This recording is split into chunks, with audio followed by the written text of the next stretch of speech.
Assalamualaikum warahmatullahi wabarakatuh dan salam sejahtera kepada seluruh rakyat Malaysia. Dalam laporan PDRM hari ini, PDRM dan ATM telah mengadakan sebanyak 824 sekatan jalan raya di seluruh negara dan melakukan pemeriksaan ke atas 603,314 kenderaan yang menunjukkan pertambahan kenderaan. Sebanyak 52,380 pemeriksaan mengejut telah diadakan di seluruh negara dengan sebanyak 6,127 premis telah diperiksa oleh pihak berkuasa. PDRM telah menangkap 946 individu kerana engkar PKP yang merangkumi 822 individu yang direman dan 124 individu yang diberikan jaminan polis. Daripada 946 individu yang ditahan, 433 ditahan di zon merah kerana engkar PKP. Seramai 101 individu telah dihadapkan ke mahkamah semalam. Jumlah tangkapan kumulatif engkar PKP sehingga 20 April 2020 adalah seramai 16,870 individu. Saya percaya semalam apabila diumumkan oleh Ketua Pengarah Kesihatan bahawa hanya 36 yang positif COVID-19 dan tiada kematian, ramai yang mula merasakan bahawa perlu dilonggarkan segala sekatan dan sebagainya. Saya harap selagi PKP tidak ditamatkan, selagi tidak ada SOP yang baru diperkenalkan oleh kerajaan, maka PKP yang ada SOP ataupun peraturan yang ada pada hari ini masih terus kekal. Dengan itu, soal pematuhan kepada PKP masih menjadi tanggungjawab kepada semua. Dan pihak polis akan terus mengambil tindakan tegas kepada setiap individu yang melanggar PKP. Kita jangan lupa bahawa ada setengah negara yang melonggarkan sekatan-sekatan mereka apabila kes berkurangan dan sebagainya. Tetapi akhirnya berlaku peningkatan COVID positif semula yang menyebabkan mereka terpaksa bukan saja mengisytiharkan PKP, ada negara yang mengisytiharkan darurat dan sebagainya, emergency. Jadi saya harap perkembangan yang baik ini boleh dijadikan sebagai satu perkara positif supaya kita bertindak dengan lebih tegas lagi untuk diri kita supaya terus mematuhi setiap arahan PKP, setiap arahan yang dikeluarkan oleh kerajaan dan mematuhi setiap perintah di dalam PKP tersebut. Untuk sanitasi awam, ianya diteruskan oleh Kementerian Perumahan dan Kerajaan Tempatan, iaitu sejak 30 Mac 2020, KPKT telah melaksanakan 3,040 operasi sanitasi awam di 107 zon, termasuk di 30 zon merah. Semalam, sebanyak 250 operasi sanitasi awam meliputi 78 zon di 14 negeri, termasuk 14 kawasan di Johor dan 27 kawasan di Terengganu. Operasi sanitasi semalam merangkumi 159 bangunan kerajaan, 111 tempat awam, 133 pusat perniagaan dan 9 pasar raya. Kita juga mendapat permohonan, KPKT mendapat permohonan daripada syarikat-syarikat yang ingin mendapatkan perkhidmatan daripada syarikat-syarikat swasta bagi melakukan sanitasi terhadap bangunan mereka ataupun premis perniagaan mereka. Mesyuarat bersetuju untuk membenarkan walaupun manapun ianya tertakluk kepada siap SOP yang dikeluarkan oleh Kementerian Kesihatan.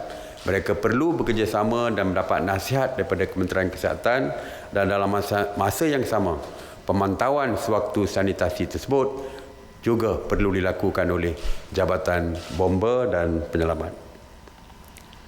Mengenai pusat kuarantin, setakat semalam sebanyak 193 pusat kuarantin beroperasi, iaitu berbanding dengan 191 pada hari sebelumnya, yang mana 16,844 individu sedang menjalani proses kuarantin wajib. Semalam 1,137 rakyat Malaysia telah pulang ke tanah air dan telah pun dikuarantin secara wajib. Seramai 14,937 rakyat Malaysia yang pulang dari luar negara telah dikuarantin wajib sejak daripada 3 April 2020.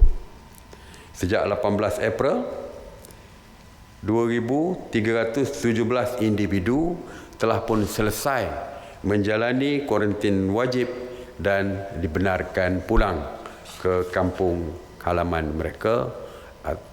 Dan cuma yang saya sebutkan semalam dari segi warga negara asing yang tidak dapat pulang kerana negara mereka menutup pintu ataupun tidak membenarkan penerbangan masuk dari mana-mana untuk membawa pulang rakyat mereka, Kementerian Luar sedang berbincang dengan kedutaan-kedutaan mereka untuk memastikan kebajikan rakyat mereka terjaga.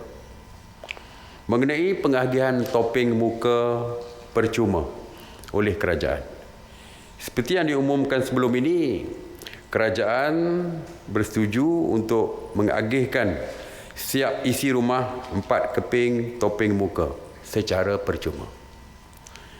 Kerajaan telah memperuntukkan 32.4 juta topeng muka untuk diedarkan, dan setakat ini kerajaan telah pun mengedarkan sebanyak 23.4 juta topeng muka, iaitu 69% daripada keseluruhannya.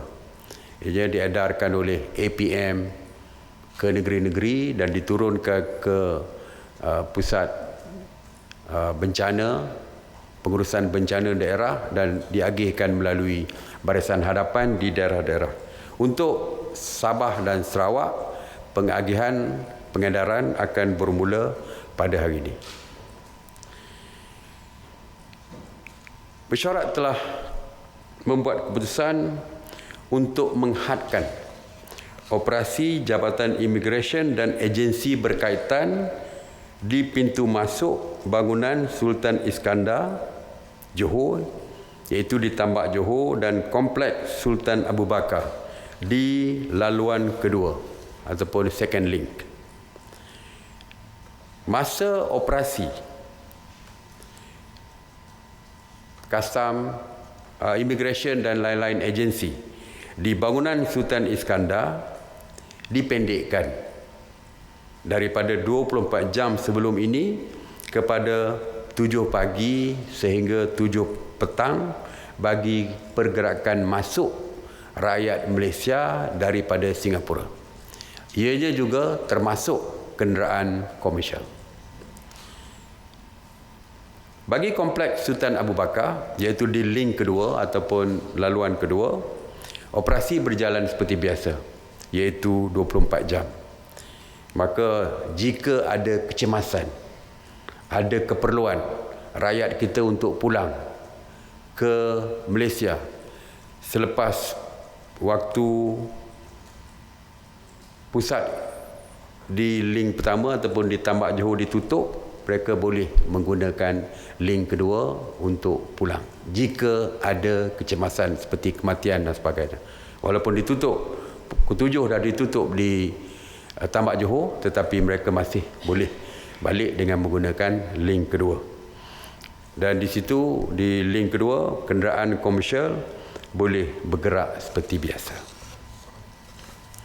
Seperti kita tahu, ramai lagi yang bimbang tentang kemasukan rakyat kita melalui Tambak Johor dan juga link kedua yang pulang daripada Singapura. Ingin saya maklumkan, daripada laporan daripada Jabatan Imigresen Malaysia, kemasukan besar-besaran masih belum berlaku. Setakat 4 hari ini, average ataupun hitung panjang kemasukan rakyat kita daripada Singapura hanya di sekitar 400 orang sahaja. Sebagai contoh, 18 hari bulan April 648, tinggi kita nampak. Tapi 17 hari bulan April diturun menjadi 246. Pada 18 hari bulan 4 dia turun menjadi 245. 19 hari bulan 4 naik balik kepada 604, dan 20 hari bulan April turun balik menjadi 297. Jadi kita masih mampu dengan kemasukan secara tidak besar seperti yang saya sebutkan tadi. Malah di pusat kuarantin Johor juga sudah ada yang dikuarantin, telah pun ditamat tempoh kuarantin mereka dan dibenarkan pulang. Dan dianggarkan lebih kurang 350 sehari yang mereka yang dibenarkan pulang. Jadi dengan kemasukan yang baru, dengan yang pulang, jadi kita masih boleh menampung. Setakat hari ini kita mempunyai 22 pusat kuarantin di Johor, di Johor Bahru dan sekitarnya. Ada 22 pusat kuarantin termasuk hotel dan mempunyai 6,000 bilik. Jadi setakat hari ini masih boleh menampung. Walau bagaimanapun, kita juga bersedia jika ada kepulangan beramai-ramai. Maka NADMA telah pun diarahkan untuk menambahkan 4,000 bilik lagi, yang menjadikan 10,000 bilik bukan sahaja di Johor Bahru tetapi di bandar-bandar lain yang berdekatan, termasuklah sehingga ke Melaka sekalipun kita akan dapatkan bilik, supaya jika ada kepulangan besar-besaran kita masih mampu untuk menampung 10,000 untuk satu masa. Tuan-tuan dan puan dan para ibu bapa, khususnya kita faham ibu bapa termasuk dan juga pelajar-pelajar IPT A dan IPTS rasa tertekan kerana begitu lama berada di kolej ataupun kampus masing-masing, mendapat rayuan berbagai-bagai daripada ibu bapa, daripada pelajar yang ingin pulang ke kampung. Dan mesyuarat telah pun membuat keputusan, mesyuarat yang lepas telah pun membuat keputusan bahawa mereka terus tinggal di kampus sehingga kita mendapat nasihat daripada Kementerian Kesihatan. Itu yang saya sebutkan dalam PC saya yang lepas. Hari ini kita telah mendapat pandangan, ya, selepas mendapat pandangan daripada Kementerian Kesihatan. Mereka telah berada di kampus ataupun di kolej mereka lebih daripada 28 hari. Ya. Jikalau kita di kuarantin 2 kali 14 hari ini masih tidak bergejala, kita boleh menganggap bahawa mereka tidak ada jangkitan COVID-19 ini. Jadi kita berbincang tadi bahawa ada kemungkinan, ya, kita boleh membenarkan mereka pulang, walaupun kita mahukan satu SOP yang ketat. Kita tidak mahu 100,000, 80,000 hingga 100,000 pelajar ini pulang serentak ke tempat masing-masing. Dan kita mungkin memerlukan mereka mendapat saringan kesihatan dulu sebelum mereka pulang ke kampung. Jadi itu antara perkara yang kita lihat dan kita minta supaya perundingan di antara Kementerian Pengajian Tinggi dan Kementerian Kesihatan supaya kita boleh lihat bagaimana kita nak bantu pelajar-pelajar ini untuk pulang, bagaimana kita nak bantu ibu bapa yang begitu risau berada di kampung untuk menunggu kepulangan anak mereka dan mereka tidak mahu lagi anak mereka berada di kampus tapi boleh pulang ke kampung. Jadi detail SOP-nya akan kita lihat secara teliti, terutamanya kalau dibenarkan dari segi bagaimana kepulangan mereka itu dapat kita manage supaya tidak menimbulkan kesesakan dan sebagainya.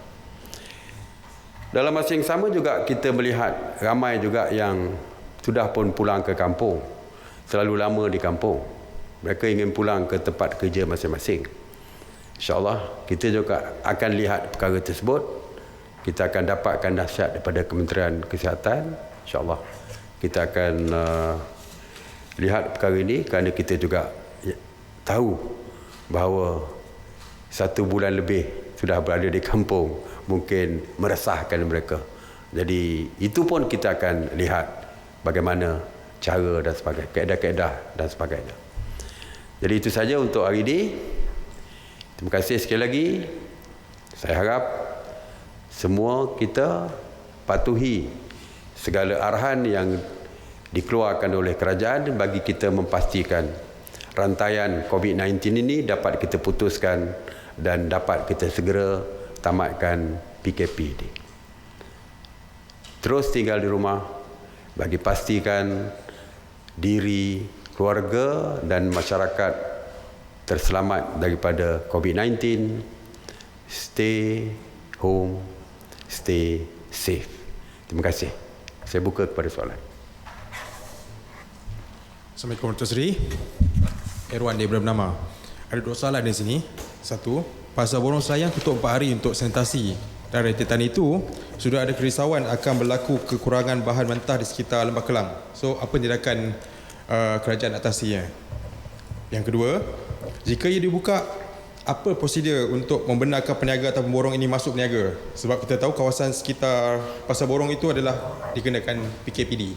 So, sekian itu. Okey, sebenarnya kita menutup kawasan di sekitar. Ya, tetapi ramai daripada pekerja-pekerja di Pasar Borong itu adalah mungkin terdiri daripada mereka yang tinggal di kawasan sekitar. Jadi tujuan penutupan tersebut bukan selama 14 hari seperti kita membuat PKPD di kawasan sekitar. Tetapi kita hanya menutup selama 4 hari, iaitu sehingga hari Khamis, supaya sanitasi boleh dilaksanakan di Pasar Borong tersebut. Jadi kita nak supaya bila kita buka nanti kawasan itu telah pun disanitasikan untuk kesihatan. Ya, jadi untuk peniaga-peniaga tu mungkin kita akan kita minta Kementerian Kesihatan lah untuk mengambil tindakan bagi memastikan mereka juga tiada jangkitan COVID-19 ini. Ya. Sri, saya ada 3 soalan. Soalan pertama berkenaan kebenaran untuk pelajar pulang dari kampus mereka. Seawal bila agaknya SOP itu akan dicapai? Dan yang kedua, ada keluhan daripada para pengamal media, terutamanya jurugambar yang tidak dapat mengambil gambar di lebih dekat di kawasan PKPD. Kerana sebelum ini mereka dakwa mereka boleh mengambil gambar di luar kawat berduri, tapi sekarang mereka kena ada lebih kurang 200 ke 300 meter jauh. Jadi susah mereka nak dapat gambar yang terbaik. Dan soalan yang ketiga, ada juga rakyat Malaysia yang mendakwa mereka dipaksa untuk bercuti tanpa gaji selama 6 bulan. Adakah kerajaan boleh mengambil tindakan terhadap majikan seperti ini? Terima kasih. Untuk kebenaran pulang, saya kata kita menyediakan SOP, ya. Tapi bila dan sebagainya tu mungkin kita belum menetapkan, ya, sebab seperti saya kata, kalau kalaulah diperlukan untuk mereka membuat saringan kesihatan 100,000 pelajar, mungkin mengambil masa yang agak lama. Jadi kalau kita nak benarkan dan kita nak buat saringan kesihatan, kita perlu tahu jangka masa untuk menyelesaikan 100,000, hampir 100,000 pelajar. Jadi kita kena ada dia punya jangka masanya. Jadi daripada itu boleh kita tentukan bila tarikh bermula, ya. Dan cuma dari segi yang lain-lain tu yang berkaitan dengan kepulangan tu, kalau dibenarkan nanti, saya dah kata tadi, MKN bersama dengan Kementerian Kesihatan, bersama dengan Kementerian Pengajian Tinggi akan mengeluarkan SOP untuk pengantaran pulang tersebut. Seperti saya kata tadi, kita tak nak terlalu banyak pergerakan. Alasan kita untuk tidak membenarkan dulu adalah kerana tidak mahu pergerakan besar-besaran berlaku. Just imagine, cuba kita bayangkan. Kalau terlampau balik serentak, bas berbondong-bondong balik, singgah di RNR misalnya, nak pergi ke tandas dan sebagainya, akan berlakulah pertemuan di situ dan sebagainya yang melibatkan begitu banyak pergerakan. Jadi sebab itulah kita cuba untuk mengelakkan perkara tersebut. Tapi seperti saya kata tadi, kita dah bincangkan kemungkinan kelonggaran ini akan diberi, tetapi masa, SOP dan sebagainya akan ditentukan. Mengenai pengamal media, saya percaya tindakan yang dilakukan untuk memastikan keselamatan para pengamal media ini daripada dijangkiti oleh COVID-19 ini. Walaupun insya-Allah saya akan bincang dengan pihak polis, kalau berada di tepi kawat tu dianggap selamat dan juga Kementerian Kesihatan memberikan jawapannya ia je selamat, mungkin kita boleh sampai ke kawat berduri yang disediakan. Tapi kalau Kementerian Kesihatan kata perlu ada 300 meter, jadi perlulah ada 300 meter kerana Kementerian Kesihatan yang paling baik untuk memberikan nasihat kepada pengamal media. Maknanya kita semua sayanglah kepada pengamal media. Jadi untuk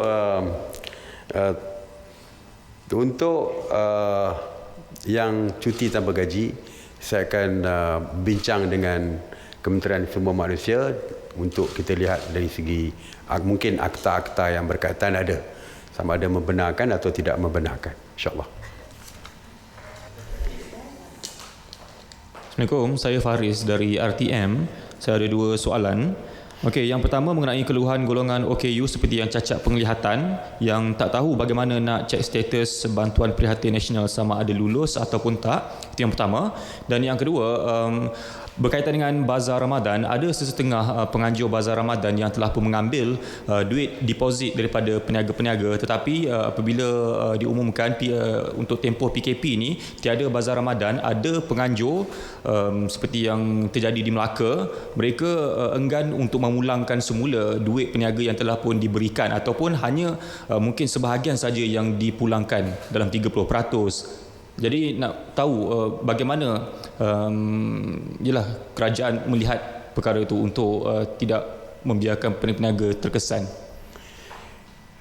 Yang pertamanya dari segi golongan OKU untuk mendapatkan BPN untuk memeriksa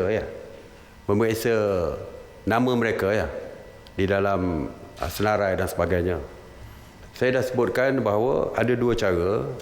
Yang pertamanya boleh hubungi pejabat JKM kerana mereka tentu saja merupakan klien kepada JKM.